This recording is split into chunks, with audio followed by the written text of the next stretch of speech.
While it may not look like it on the surface, there is a huge game for Alabama basketball tonight. Which team will we see? You are Locked On Bama, your daily podcast on the Alabama Crimson Tide. Part of the Locked On Podcast Network, your team every day.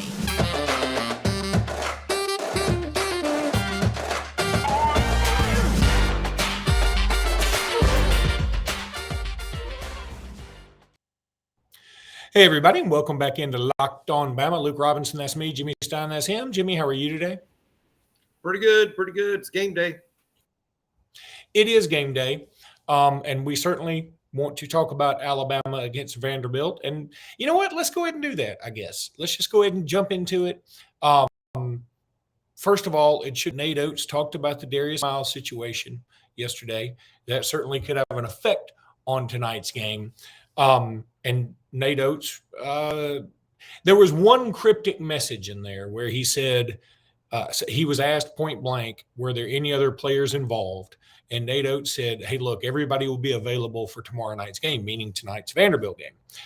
And at first that worried me.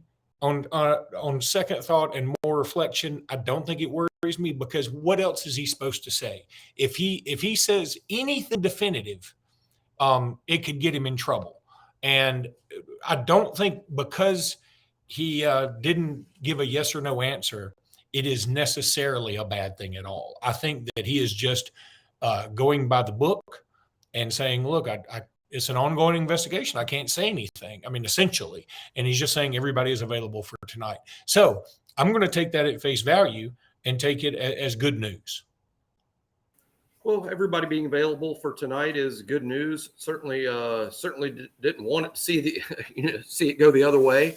You need everybody tonight. Vanderbilt's playing extremely well, like we talked about yesterday.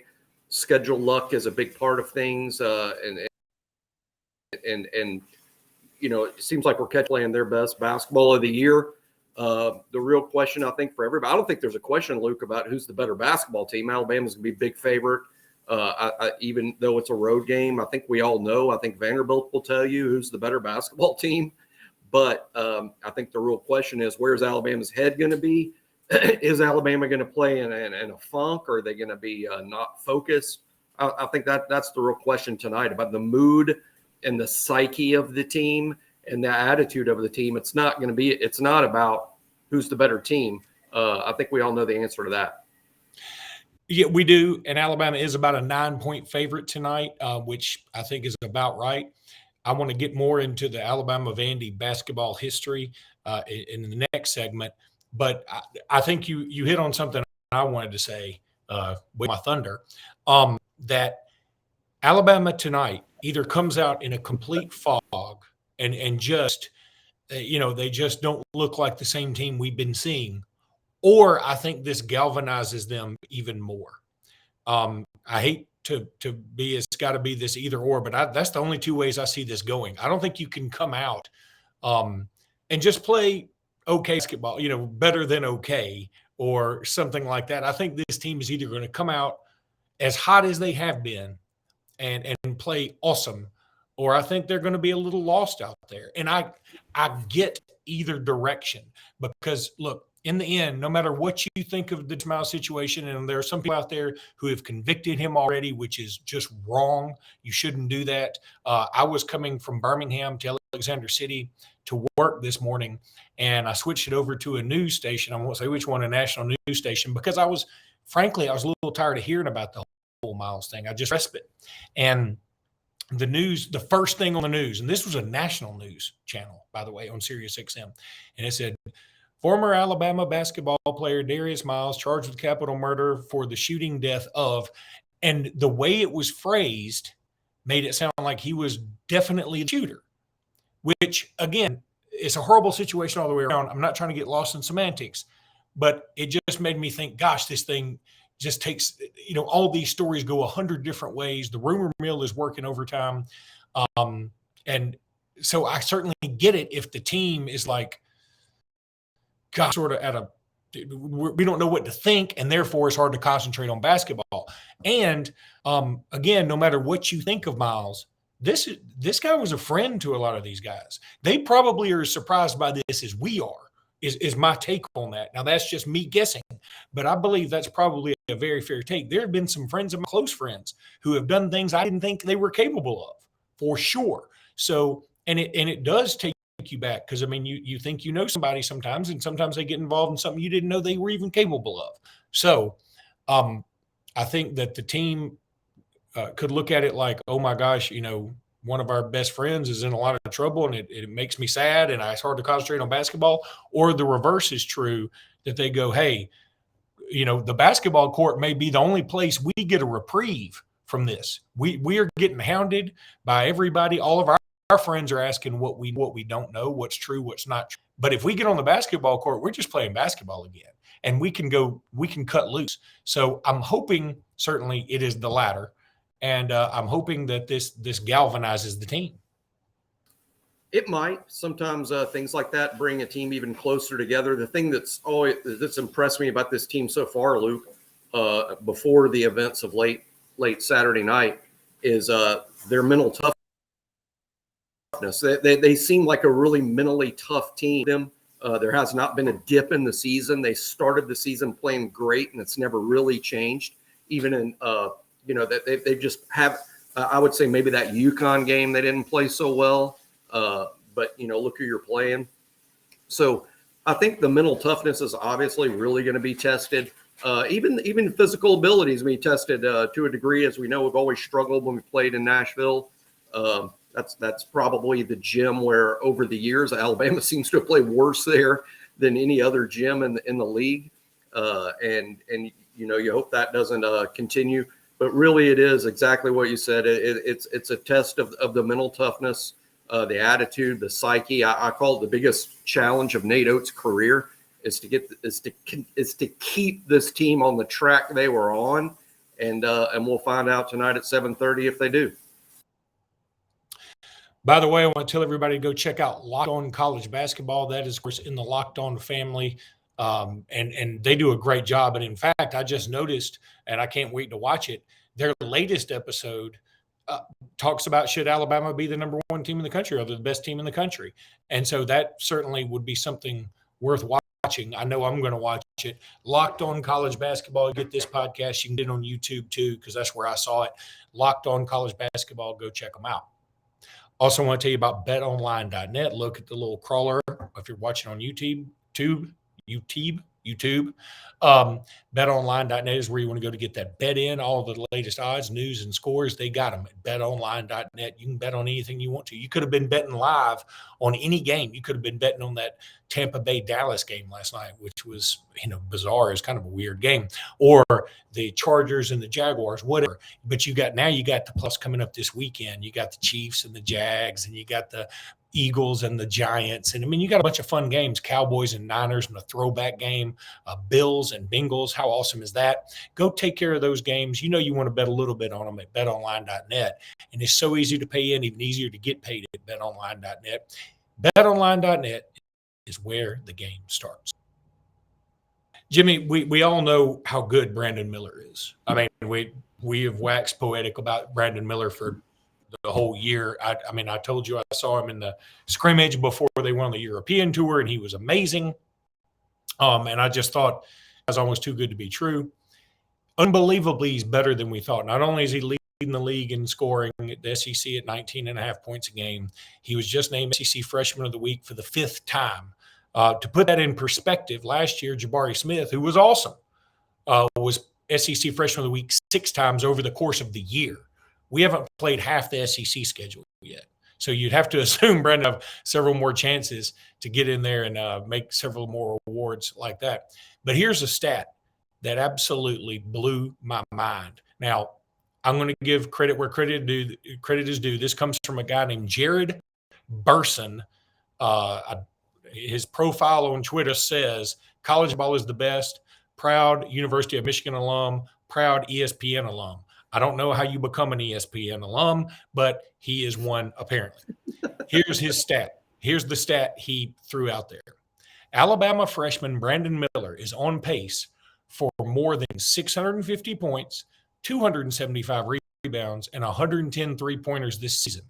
The only player in D1 history to hit all three marks in a season was Duke's Shane Battier in the 2001 season, which saw him win the Wooden Award and Final Four most MOP. What is most outstanding player? Most outstanding player. What? I mean, I couldn't get MVP out of my head, Jimmy. I don't know why. Yeah. That's on me.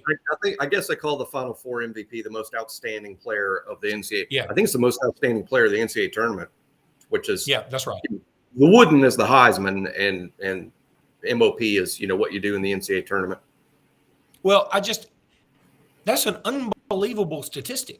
We need to be, again, it's so hard in the moment to really cherish what you're watching. Same thing I've been saying with Bryce Young for so long.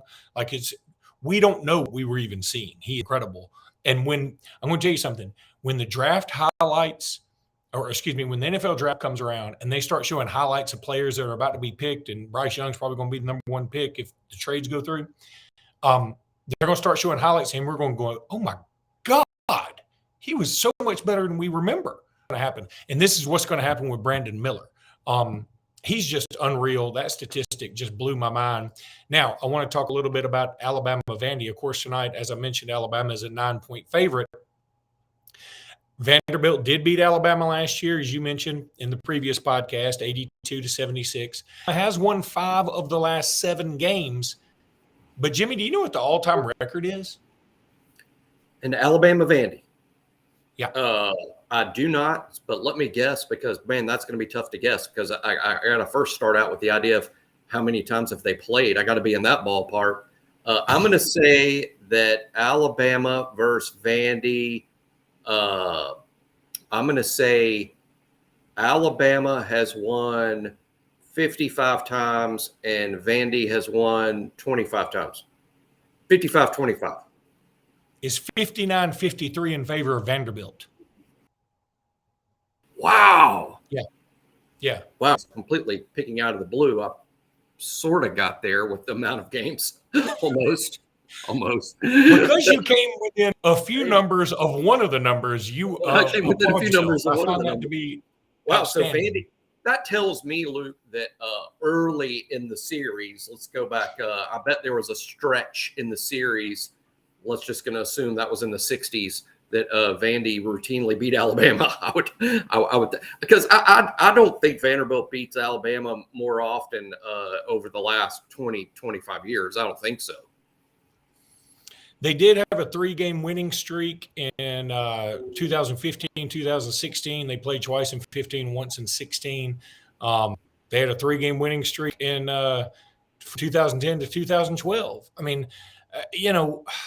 they have been a thorn in our sides. And somebody brought up an interesting point on another basketball forum I'm a part of. They said, you know what, I'm kind of glad we're playing Vanderbilt tonight versus playing, say, Tennessee or Auburn or something, maybe even at Arkansas or whatever.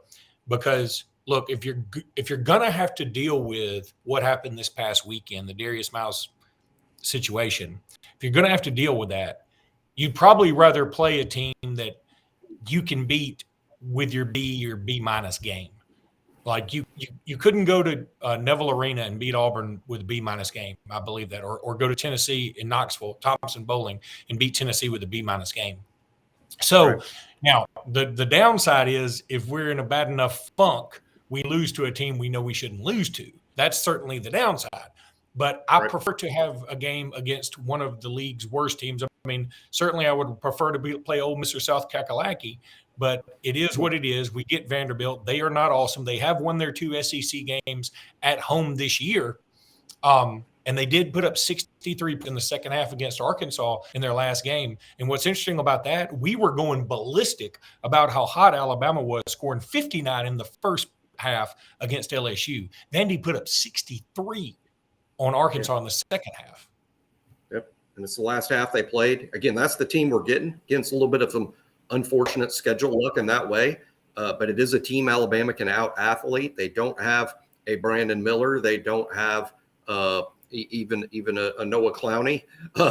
Alabama just has more good players than Vanderbilt. That's why I think Alabama is going to win the game.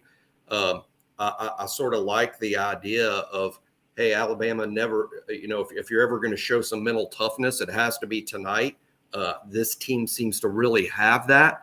My feeling is it's going to play out like situation normal. That I think that's how it's going to play out, and that's a testament to Nate Oates and the leadership on the team, including somebody like Mark Sears, who's going to have the ball in his hands a lot. I just have a lot of confidence in those guys' toughness.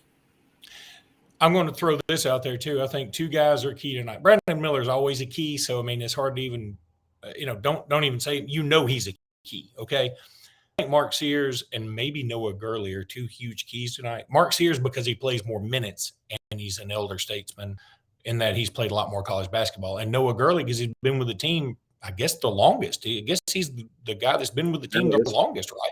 It was Miles. So, now it's Gurley. It could be Quinterly. Yeah, because we don't think of it because Quinterly had that whole redshirt year. Yeah. He was at Alabama a whole another year. I think Quinterly and Miles showed up at about the same time, frankly. So I guess I'll throw Quinterly in there. I think we're going to need some upperclassmen leadership tonight. That's what I think we're going to need. This is a young team. People forget it because we've been so good. Our best contributors are mostly freshmen. Now, I mean, Mark Sears is certainly in there, but when you talk about Clowney and Miller and Ryland Griffin, three freshman starters. I mean, Bradley, Miller, and Clowney, and Bediako's a sophomore. Yeah. Sears as a junior is the oldest starting player, and even though he's a junior, he just got here because of the transfer portal. All right, so we both think Bama does win tonight. We both think Bama comes out on top, right? Yeah, I do. I think Alabama wins. I won't be surprised if it's closer than some think, but I think Alabama wins, and there's legit concerns about their psyche, no doubt. But I think Alabama will dispel that and actually play hard and play pretty well. That's okay. When we come back for our next segment, we're going to talk about some of the coordinator news. Okay, Jimmy. So Pete Golding out. He's already at Ole Miss. In fact, today he tweeted a shark emoji, which back in the day when he tweeted an elephant emoji meant a commitment. So I'm assuming Ole Miss is getting a commitment. Again, kudos to him. We know he's a good recruiter. So that he's Walker Howard out of the transfer portal, the quarterback from LSU, I think is going to Ole Miss, which is a big thing for. I mean, Walker Howard's a really, really good player. And it will be a big deal over there. But I'm assuming that's what that shark emoji is for. Could be. And here's the thing about Walker Howard. First of all, the Howards are related to my ex-wife. So I've met a lot of them. Jamie Howard, super guy. Jamie Howard, who is Walker Howard's dad, is also the one that threw all those interceptions against Auburn in 1994 that allowed Auburn to come back and win a game and their winning streak going when Terry Bowden was the coach. So I don't know if any of you knew that. You probably did, but I just always find that interesting. Walker Howard is a good player.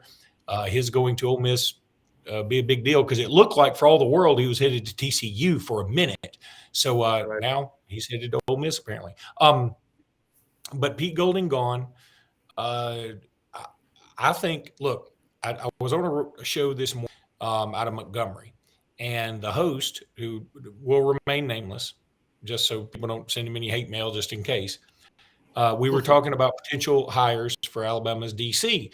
And I said, look, I don't know how popular this is with you or anybody else, but I said, I am pro Jeremy Pruitt. If it's okay to hire Bruce Pearl show calls, if it's okay to hire Hugh Freeze back in the SEC, if it's okay to hire Bobby Petrino back in the SEC, I'm all for hiring Jeremy Pruitt. It's all about what do you bring to the table. Yes, it does not feel squeak clean. It certainly doesn't, but the sport is not squeaky anymore. So I think if you want to win, I think you do what you need to do. And I'm fine with it. The host was like, who's an Alabama fan, was like, I'm never going to accept this. I don't like it at all. I would hate it if he came back to Alabama. And I understand that in the sense that, but I think that's an old school way of thinking. I think that now you just got to step up. You don't have to get completely in the muck or anything, but I mean, Jeremy Pruitt wasn't doing anything anybody else wasn't doing. And we've got people with probably less morals in the conference and in college football, college basketball, whatever. And, I'm pro Jeremy Pruitt. I certainly do hope that it happens. Yeah, I'm pro Jeremy Pruitt myself. If the main candidates that are out there, the guys certainly talked about the most, Jeremy would be my first choice. Assume there's just some things that we don't know. Alabama, before you can hire someone in Jeremy's situation, you have to thoroughly vet that with the NCAA. You have to talk to NCAA lawyers. You have to talk to SEC lawyers. You have to basically get a worst case scenario. Hey, if we hire this guy and then there's, and it comes out bad for Tennessee, what are we looking at? I mean, because the NCAA show cause language in the statutes pretty significant. There's language that says whatever sanctions attached in that case would then attach to your new employer if you hire, him in this situation. So you have to just check and see, okay, what's our worst case scenario here? I don't know the results of all those talks. There's no way for us to know that. But if we want to go so far as to assume that we've learned that it wouldn't be that bad, then Jeremy Pruitt would be my first choice for certain. And my second choice, Lynn Schumann from Georgia.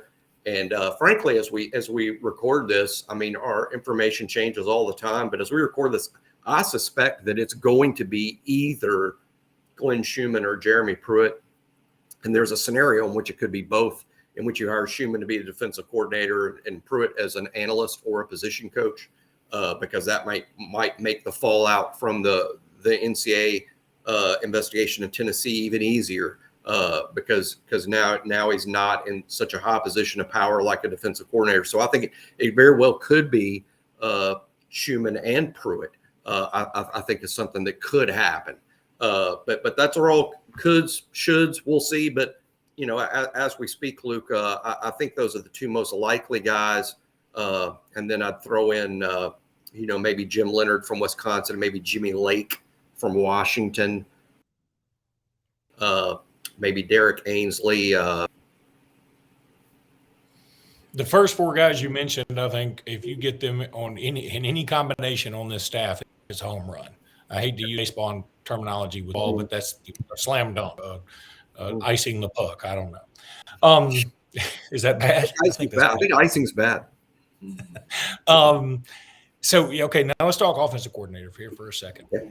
I think it's clear to anyone who has eyeballs that New England is going to be looking for an offensive coordinator, needs one desperately. And it sure seems like, according to reports all over the place, that their number one target may be Bill O'Brien. Let's all hope and cross fingers for that, because I think it works out for everybody if Bill O'Brien were to leave, and I wish him well. So be your choice now with Garrett Riley gone from TCU to Clemson, because frankly, that was my choice. And now I just don't know. Right. Offensive coordinator seems a little more wide open. And by that, I mean, it seems like the field's very large. It seems there's not as much information, I think, out there as far as OC goes. It could be that Alabama hasn't done too much work on it, in the sense that Bill O'Brien is the offensive coordinator, is still in his office working, I'm sure, today as we speak. I'll throw this name out. I didn't really believe it early on, and I'm still not sure I believe it now. But a name that's come up a lot in the last few days that makes some level of sense is Joe Brady, the former LSU offensive coordinator, helped LSU win a national championship in 2019.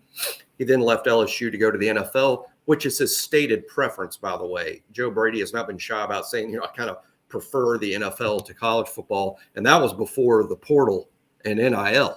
So, I'm not optimistic that, hey, this is something that could happen. But, hey, this word Alabama would be interested in talking to, or has talked to Joe Brady. As we speak, Joe Brady is the QB coach of the Buffalo Bills. So they're still playing. They're still in the playoffs.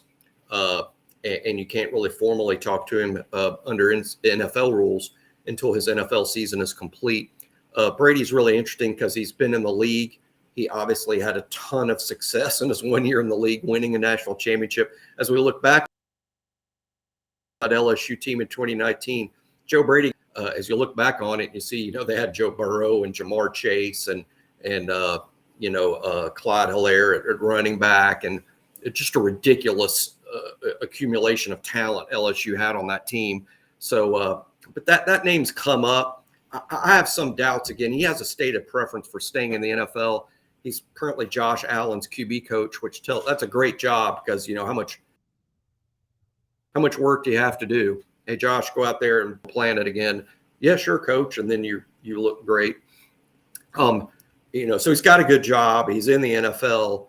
I'm not, and Nick Saban doesn't know him. Nick's pretty big on relationships when it comes to that sort of stuff. So I'm not a full buyer here, but those whispers are loud enough to the point I thought I'd mention it.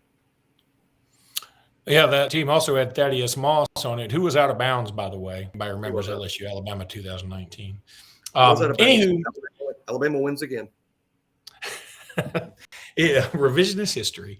Anyway, that'll do it for today's podcast. Thanks, everybody, for listening. Thanks for making us your first listen. We appreciate you guys a ton. Be sure to go check out Locked On Basketball. As I said, they talk about Alabama as potentially the best team in the country. I know that we say that all the time as Alabama fans, but it's nice to see some national recognition in that regard. So go check out Locked On College Basketball. You can get it anywhere you get it, our podcast. So appreciate you guys a ton. Thanks for all the recent feedback. Even some of it has been negative. Some people have said they don't like my stories. Okay, you don't like my stories. I'm going to keep telling them.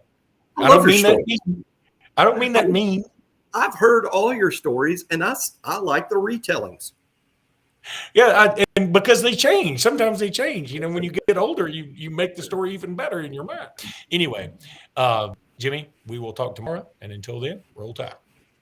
Roll tide.